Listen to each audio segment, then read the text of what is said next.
saya akan menjelaskan materi yang pertama, yaitu tentang pengertian penelitian tindakan kelas. Nah, di mana di sini penelitian tindakan kelas adalah alat yang berguna untuk perubahan dan perbaikan di tingkat lokal. Penelitian tindakan sebagai salah satu pendukung utamanya. Step Chemis 2009 mencatat berusaha untuk mengubah praktis menjadi praktisi pemahaman mereka tentang praktik mereka dan kondisi di mana mereka berlatih. Ini adalah praktik yang mengubah praktik. Menurut Daryanto 2014 halaman 3, penelitian tindakan kelas atau secara singkat yaitu PTK merupakan suatu jenis penelitian yang dilakukan oleh guru untuk memecahkan masalah pembelajaran di kelasnya. Jenis penelitian yang menjelaskan baik proses maupun hasil yang melakukan penelitian kelasnya untuk meningkatkan kualitas pembelajaran. Penelitian tindakan kelas merupakan terjemahan dari classroom. Artinya research, yaitu action research atau dimaksud dengan penelitian tindakan yang dilakukan di kelas. Menurut Johan Elliot dan Daryanto 2018 halaman 3 bahwa PTK adalah tentang situasi sosial dengan maksud untuk meningkatkan kualitas tindakan di kelas. Seluruh proses mencakup telaah, diagnosis, perencanaan, pelaksanaan, pemantauan, dan pengaruh yang menciptakan hubungan antara evaluasi diri dengan perkembangan profesional. Pendapat lain Chemis dan MC Tanggar dan juga Daryanto 2018 halaman 3 mengatakan bahwa PTK adalah suatu bentuk refleksi diri kolektif yang dilakukan oleh peserta-pesertanya dalam situasi sosial. Selanjutnya yaitu bagian B, yaitu tujuan penelitian tindakan kelas. Nah, adapun tujuan utama PTK adalah untuk memecahkan permasalahan nyata yang terjadi di dalam kelas sekaligus mencari jawaban ilmiah mengapa hal tersebut dapat dipecahkan melalui tindakan yang akan dilakukan. PTK juga bertujuan untuk meningkatkan kegiatan nyata guru dalam pengembangan profesionalnya. Tujuan khusus PTK adalah untuk mengatasi berbagai persoalan nyata guna untuk memperbaiki atau meningkatkan kualitas proses pembelajaran di kelas. Secara lebih rinci, tujuan PTK antara lain yang pertama yaitu meningkatkan mutu isi, masukan, proses, dan hasil pendidikan dan pembelajaran di sekolah. Dan yang kedua yaitu membantu guru dan tenaga kependidikan lainnya dalam mengatasi masalah pembelajaran dan pendidikan di dalam dan di luar kelas. Dan yang ketiga yaitu meningkatkan sikap profesional pendidik dan tenaga kependidikan. Dan yang keempat yaitu menumbuh kembangkan budaya akademik di lingkungan sekolah sehingga tercipta sikap proaktif di dalam melakukan perbaikan mutu pendidikan pembelajaran secara berkelanjutan. Baiklah, saya akan menyampaikan materi selanjutnya yaitu tentang mengenai manfaat penelitian tindakan kelas. Manfaat penelitian tindakan kelas atau PTK dilihat dari berbagai sisi yaitu sebagai berikut. Yang pertama, dari sisi guru yaitu dapat membantu guru dalam memperbaiki pembelajaran yang sedang berlangsung, meningkatkan rasa percaya diri guru, serta dapat meningkatkan perkembangan pengetahuan dan keterampilan guru secara kreatif atau aktif. Yang kedua, dari sisi peserta didik, penelitian tindakan kelas atau PTK akan memberikan peluang kepada peserta didik dalam menerima pembaruan pembelajaran yang lebih baik, yang mana nantinya jika akan dapat meningkatkan hasil belajar dari peserta didik itu tersendiri. Yang ketiga, dari sisi sekolah penelitian tindakan kelas atau PTK dapat dijadikan contoh untuk dapat mengembangkan sekolah menjadi lebih baik. Hal ini dapat terjadi karena adanya peningkatan dan kemajuan pada diri guru maupun peserta didik. Selanjutnya yaitu karakteristik penelitian tindakan kelas menurut Richard Whitford atau 1996. Yang pertama yaitu kritik refleksi. Penelitian tindakan kelas atau PTK adalah adanya upaya refleksi terhadap hasil observasi mengenai latar dan kegiatan suatu aksi. Yang kedua, kritik dialektis. Kritik dialektis ini diharapkan peneliti bersedia melakukan kritik terhadap fenomena yang ditelitinya. Yang ketiga, kolaboratif. Penelitian tindakan kelas atau PTK memerlukan hadirnya suatu kerjasama dengan pihak-pihak lain seperti atasan, sejawat, atau kolega. Yang keempat yaitu resiko. Dengan adanya ciri resiko, diharapkan dituntut agar peneliti berani mengambil resiko terutama pada waktu proses penelitian berlangsung. Resiko yang mungkin adanya diantaranya melesetnya hipotesis dan adanya tuntutan untuk melakukan suatu transformasi. Yang kelima yaitu susunan jamak. Memiliki struktur jamak karena jelas penelitian ini bersifat dialektif, reflektif, partisipasi, atau kolaboratif. Susunan jamak ini berkaitan dengan pandangan bahwa fenomena yang diteliti harus mencakup semua komponen, pokoknya semuanya bersifat komprehensif. Yang keenam yaitu internalisasi teori dan praktik. Menurut ini adalah bahwa antara teori dan praktik bukan merupakan dua dunia yang berlainan, akan tetapi keduanya merupakan dua tahap yang berbeda yang saling bergantung dan keduanya berfungsi untuk mendukung transformasi. Baiklah, sekian penyampaian materi dari saya.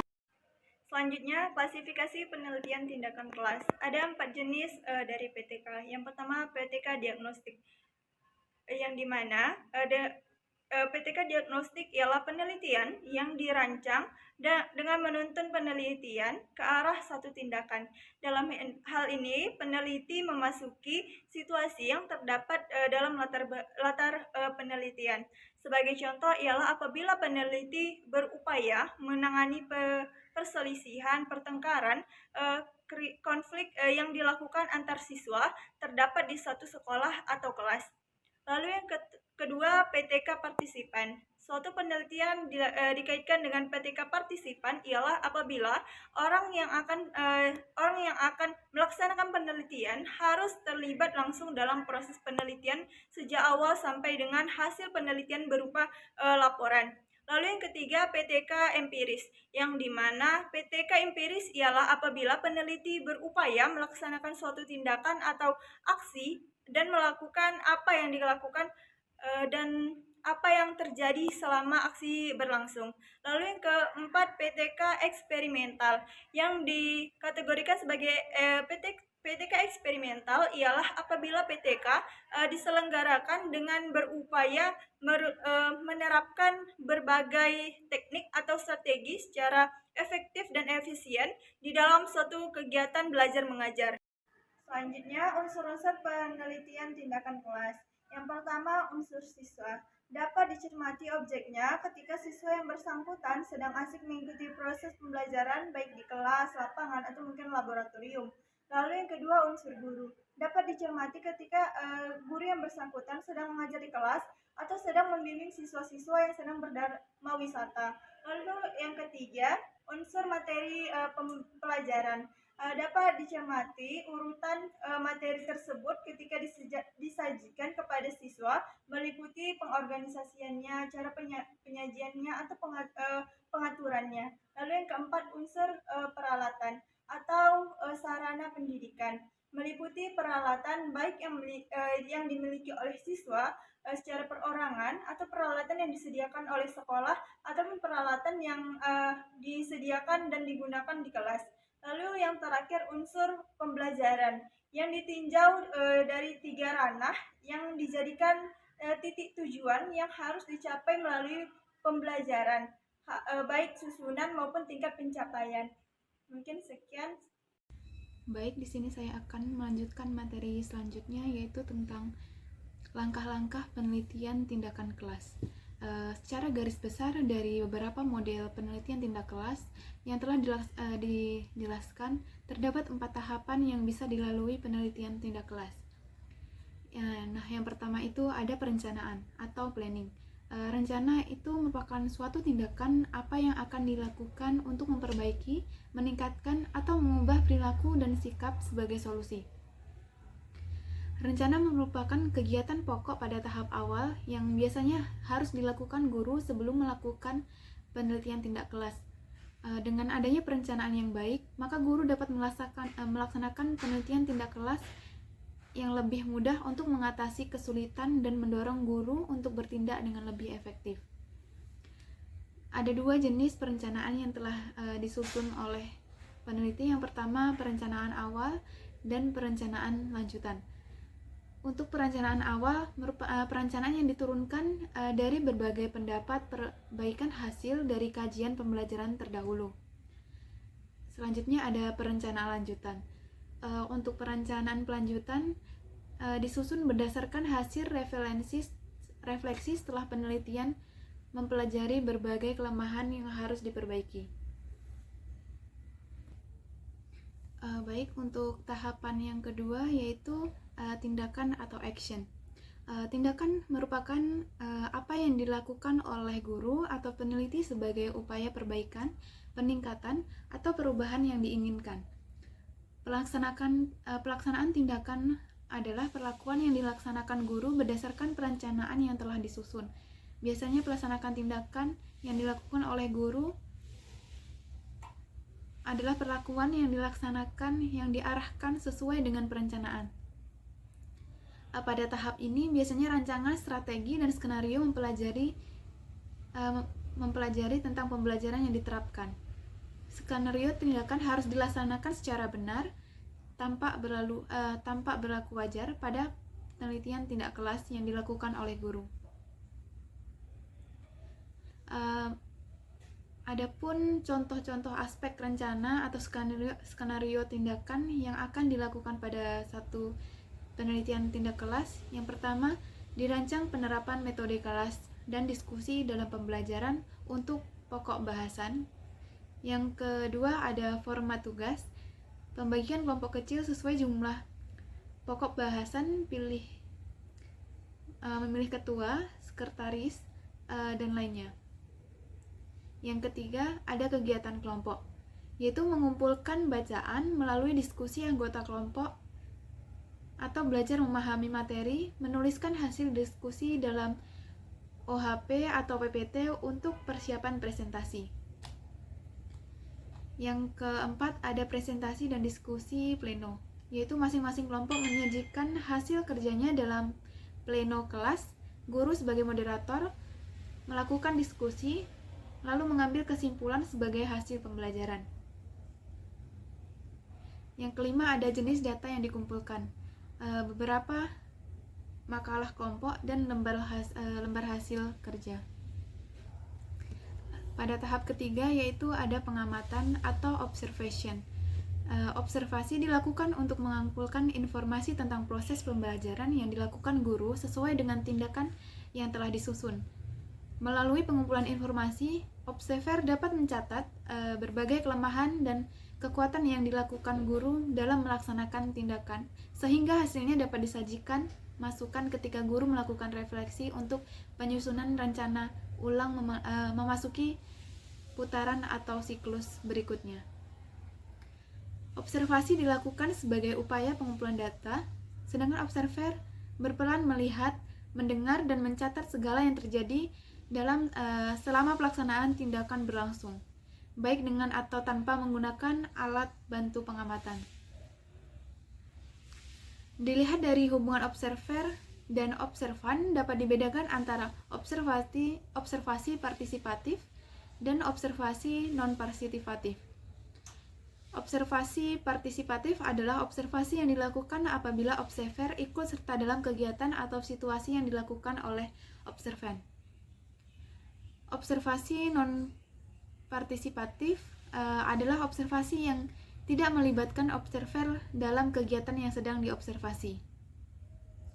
Tahap keempat yaitu refleksi atau reflection. Refleksi adalah adjuvatif, melihat sebagai kekurangan yang dilakukan guru selama 15 tindakan. Refleksi dilakukan dengan melakukan diskusi dengan observer yang biasanya dilakukan teman sejawat atau mitra dari LPTK. Dari hasil refleksi, guru dapat mencatat berbagai kekurangan yang perlu diperbaiki sehingga dapat disajikan dalam penyusunan rencana ulang. Baik, selanjutnya ada kelebihan dan kekurangan penelitian tindakan kelas. Yang pertama, kelebihan penelitian tindakan kelas.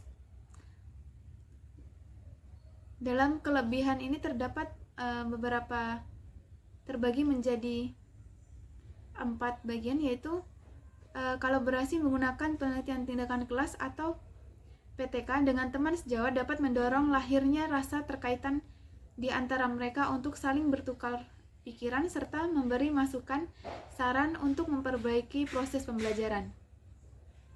Keduanya akan saling termotivasi menggunakan diskusi terbuka terkait kegiatan pembelajaran.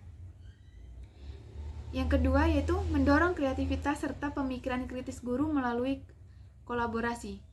Dengan melalui diskusi bersama teman sejawat, guru dapat menyadari bahwa setiap manusia mempunyai kelebihan serta kekurangan. Sudut pandang guru dalam melihat permasalahan yang terjadi di kelas makin banyak. Hal ini juga dapat menggerakkan guru guna memikirkan penyelesaian masalah pembelajaran secara efektif serta inovatif melalui rencana tindakan yang akan dilakukannya. Yang ketiga yaitu meningkatkan kesepakatan dalam menyelesaikan masalah yang dihadapi. Dengan adanya kerjasama bersama teman sejawat dalam PTK, maka timbul kesepakatan serta komitmen untuk bersama-sama memutuskan persoalan pembelajaran yang sudah diidentifikasi. Yang keempat, yaitu mendorong guru untuk lebih terbuka terhadap perubahan. Melalui kolaborasi pada setiap proses penilaian tindakan kelas PTK, maka guru terlibat secara aktif dalam memikirkan perubahan dan perbaikan pembelajaran. Dengan melibatkan guru secara aktif pada semua proses perencanaan dan pelaksanaan PTK seperti ini dapat mendorong guru untuk membiasakan mengubah dirinya sendiri. Yang selanjutnya yaitu ada kekurangan dari penelitian tindakan kelas. Yang pertama yaitu pengetahuan serta keterampilan dalam melaksanakan penelitian tindakan kelas yang dimiliki guru kurang mendalam. Hal tersebut biasa terjadi karena guru biasanya hanya ingin berusaha dengan hal-hal yang instan atau praktis, sehingga mereka pada umumnya kurang memahami cara melakukan kegiatan penelitian khususnya PTK. Yang kedua, yaitu guru kesulitan mengolah waktu antara kegiatan rutin mengajar dengan sekaligus melaksanakan PTK. Hal ini dikarenakan PTK memerlukan komitmen guru sebagai peneliti untuk terlibat dalam prosesnya. Yang ketiga yaitu guru tergiur dengan zona nyaman dan tidak ingin melakukan perubahan. Para guru merasa sudah mapan, bersertifikasi, dan jam mengajarnya telah terpenuhi, pada umumnya merasa enggan dan keberatan dalam melakukan perubahan melalui penelitian tindakan kelas. Baik, itu materi yang dapat saya jelaskan. Terima kasih.